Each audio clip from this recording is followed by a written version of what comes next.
You've tuned into The Mountain Gardener with your host, Ken Lain. Gardening can be challenging, but with these simple insider tips, you'll reap huge rewards. Now, let's tune into today's Mountain Gardener with Ken and Lisa. And we are back with Lisa Watters Lain in the studio. She comes each week with your garden question. Just what are people talking about? And there are lots of questions coming in this peak of the season. Peak of spring, people flying in, people coming in with baggies of bugs, leaves, frost damage, thrip damage, all kinds of stuff happening. What's this plant?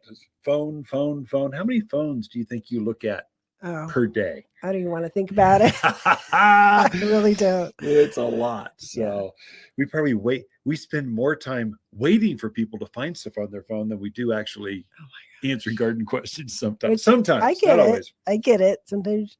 But if you know you're coming in and you have a picture, maybe bookmark it or something. Yeah.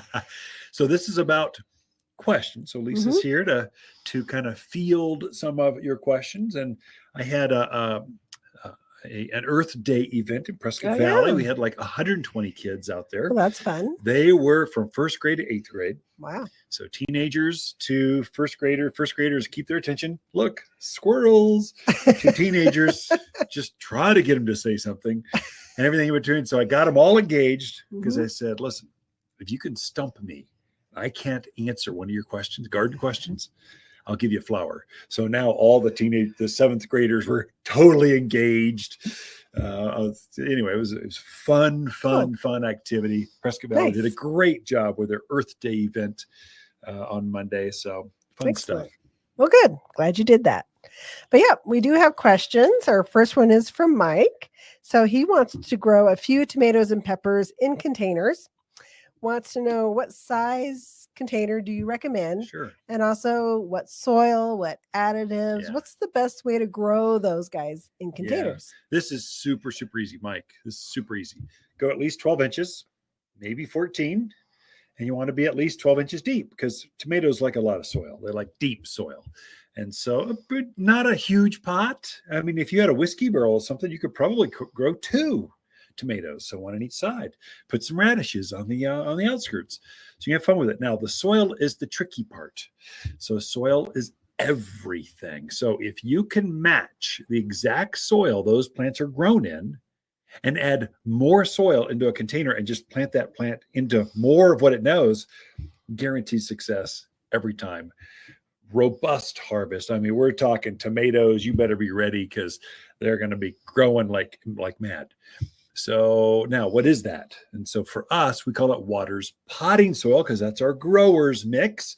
We developed that 2 decades ago. So we tweak it every once in a while. It's a recipe that you tweak like a cookie recipe. We're tweaking that and we're trying to figure out, okay, is there anything that grows better? And we'll put it side by side and test different kinds of soils. We'll put marigolds or tomatoes in the same different kinds of soils and see which one grows best. Nothing grows better than Watters potting soil, especially edible things. Not edible. You can't say edible anymore, can you? What would you say? Well, actually, you could grow edible stuff. You can grow pot in Watters potting soil. It'd be great. So it's a 5-5-5 organic fertilizer, lots of peat moss and perlite, and there's a recipe to it. And so just fill your pot up with that and plant your plant. That's it. Now, if you've got old soil left over, you want some freshness. So plants use up the soil. It loses its vitality just because it looks like it's rich there. It's actually sucked all the good stuff out of the soil. So you want to introduce new potting soil in containers every year. So if it's a really big container, I'll try to dig out that old root from last year, try to get a big ball and just get some extra soil out of there so I can introduce some fresh potting soil. I may not replace all of it every year, but I'll replace a good chunk of it so I can introduce new potting soil every year. That's why one year you go, wow, it did so great. And this next year it didn't do so good. What did I do wrong? It's the soil. The soil is everything. Now, when you go over to Depot and Lowe's and the box stores and the marts and you're going to see a wall of confusion. There's so many kinds of soil. They got rose soil and container soil and pot soil and filled bed soil. And it's crazy.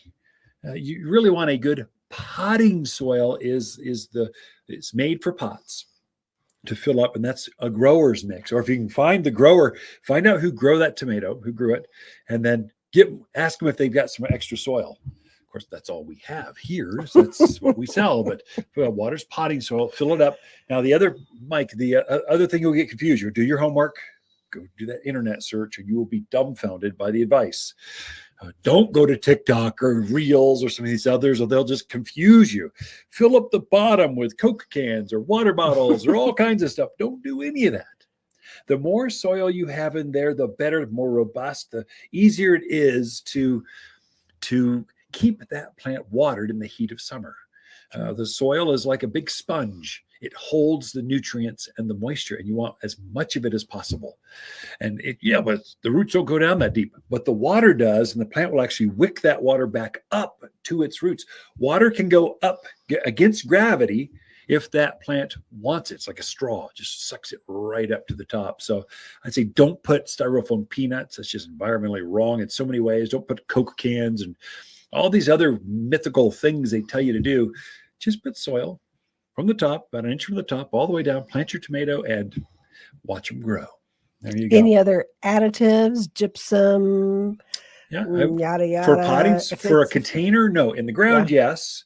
Now, is there a fertilizer you could use? If you're using flower power every couple of weeks with potting soil, you're going to have tomatoes the size of your fist. They're going to go crazy. So we could talk fertilizers later.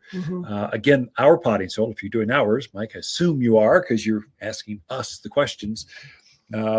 It's got you covered for about the first 3-4 weeks because we put a natural organic fertilizer in the soil because we're trying to stabilize it. But then the plants will run out. They'll use it. Then they're going, oh, it was growing so fast. Now what's going on? Hit it with flower power, and man, it will take off. I mean, just immediate, like that day, it'll start taking off again. Okay. I think we covered that one. Yeah, too much. That was this weekend's article too. So, well, we have another one that's kind of related, but not. So Ellen was in. She saw a bunch of our beautiful rose trees that we just got in, and they are spectacular. She wants to know, will they grow in a pot? And if so, do you have to do anything special in the winter with them? That's actually a great question. So no, yes, they grow great in a container. I'd say bigger than a tomato-sized pot. So you're probably 14, 16 inch. So you're bigger round because rose bushes are big. They just get large, especially a tree. So I would say at least 14 to 16 inch. Bigger is better. And then plant your plant. That's beautiful. What you see on all the magazines, a tree rose in the middle of a pot with a alyssum around the outer edges, underplanting of flowers overflowing that container is spectacular. You can do that. Now, how do you water it? Well, when it's June and it's 95, probably every day or every other day, you're going to water that thing. In the winter, specifically, she asked, what do I do in the winter? Keep it watered. Don't let the plant go dry as long as the plant is moist. So an insider tip, just like this is Ken and Lisa, we're just your friends, neighbors. We're just working for us. We have over 50 pots. And so if we hear a real cold snap's coming, oh my gosh, it's going to be brutal. Everyone runs to the grocery store. They empty the shelves because we might be stuck inside for 36 hours. So just a day and a half. Water those plants before that cold event comes because a hydrated plants have antifreeze in the structure of them naturally. And if you keep those moist, they'll just naturally take care of themselves. There's not a lot to it. And so that's really, it's that easy, really. It's actually easier to grow in a container than it is in the ground. Yeah, sometimes you don't have to dig a hole. The soil is perfect. It drains perfectly. It's great stuff. So the roses are here at Watters Garden Center. We're kind of famous for our roses, tree roses, couple sizes, several hundreds of roses came in and more to come.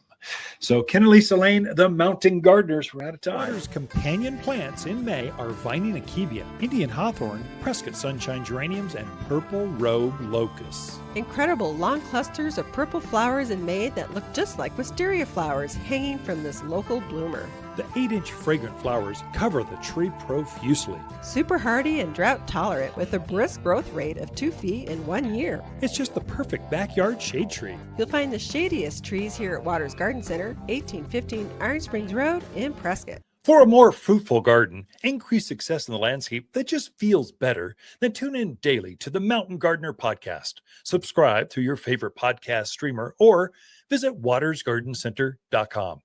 Better yet, visit me directly right here at Waters Garden Center. Thanks for tuning in.